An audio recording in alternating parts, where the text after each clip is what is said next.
Push up নিয়ে যদি কেউ স্ট্রাগল করে থাকেন এভাবে যে উঠতে পারতেছেন না, এরকম টোটালি উঠতে পারতেছেন না, তাহলে এখানে দুইটা কারণ। একটা কারণ হলো কি, আপনি যদি ওভারওয়েট হন পুশ আপ সহজে করতে পারবেন না। আরেকটা কারণ হচ্ছে কি, যদি চেস্ট এবং ট্রাইসেপস যদি স্ট্রেংথ না থাকে, ওর মাসেল যদি স্ট্রং না হয়, তাহলে পুশ আপস করাটা অনেক বেশি ডিফিকাল্ট হয়ে যাবে। খুবই ইজিলি পুশ আপটা শিখে যায়। আমরা অনেক সময় গিভ আপ করে যে বলি যে আমি তো ওভারওয়েট, আমার দ্বারা পুশ আপটা সম্ভব না, বা আমি এটা পারতেছি না কোনোভাবে। অনেকবার চেষ্টা করতেছি, অনেক মাস ধরে আমি ট্রাই করতেছি বা বছরও ট্রাই করতেছি, কিন্তু একবারও আমি একটা পুশ আপ ভালো করে দিতে পারতেছি না। কয়েকটা প্র্যাকটিস যদি আমরা করতে পারি, নিয়মিত যদি করতে পারি, তাহলে এক মাসের ভেতরে মানে 3 to 4 উইকস এর মধ্যে কিন্তু পুশ আপসটা শিখা যায়, করা যাবে। তো আমি দেখাই প্রথমে করতে নি পুশ আপসটা। প্রথমে নিটা রেখে ড্রপ ইউর বডি, ঠিক আছে, একটু হাতটা ওয়াইড করে রাখতে হবে, শোল্ডার থেকে একটু বাইরে রাখতে হবে হাত। আমরা পুরোটা নেমে যাব। এখন আমরা উঠবো এই এতটুকু। হ্যাঁ, আস্তে আস্তে নামবো।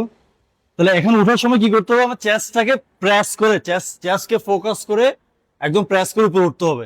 এই সময় আমাদের ট্রাইসেপসও কিন্তু ইউজ করতে হবে। এন্ড নাম্বার 2 আমি দেখাচ্ছি, এই একটা প্লেট প্রেস, যেটা আমরা নর্মালি চেস্ট প্রেস করি ডাম্বেল দিয়ে। এটা একটা মডিফাইড এক্সারসাইজ।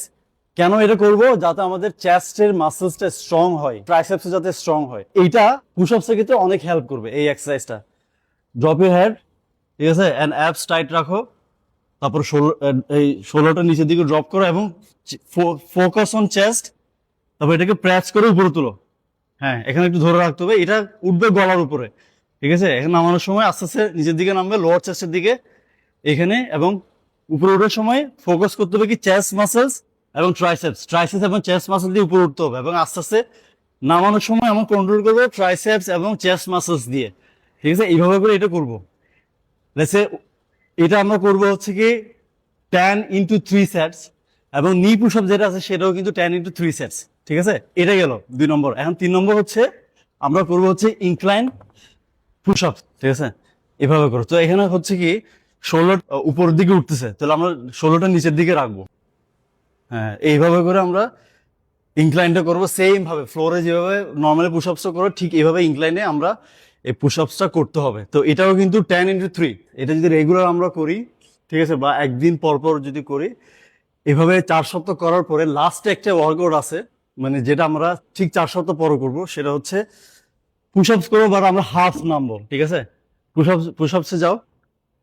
তো আমরা যদি ফুল নামি, সেক্ষেত্রে হবে কি 100% পুশ আপস। ফুল নেমে একটা করো, ফুল নেমে, এটা হচ্ছে 100% পুশ আপস। তো এখানে আমরা ইমপ্রুভমেন্টে কিভাবে আসবে, ঠিক আমরা যাবো 50% নিচে, 50% নিচে যাবো, এতটুকু থাকবো, তারপর উপর উঠবো, এখানে একটু থাকবো।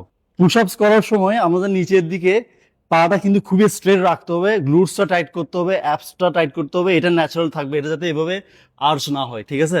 এবং নামানোর সময় চেস্ট মাসেল দিয়ে কন্ট্রোল করে নামাতে হবে, ট্রাইসেপস এঙ্গেজ করতে হবে, এবং ফুল নামা যাবে না। যেহেতু আমি পুশ আপস পারি না, ফুল নামা যাবে না। এইভাবে 50% নেমে এটা আরো একটা মাস, লেটস সে 4 উইকস, আমরা ওই 3টা পুশ আপস ভেরিয়েশন প্র্যাকটিস করলাম। এবং 4 সপ্তাহ পরে, 1 মাস পরে আমরা এইটা প্র্যাকটিস করব।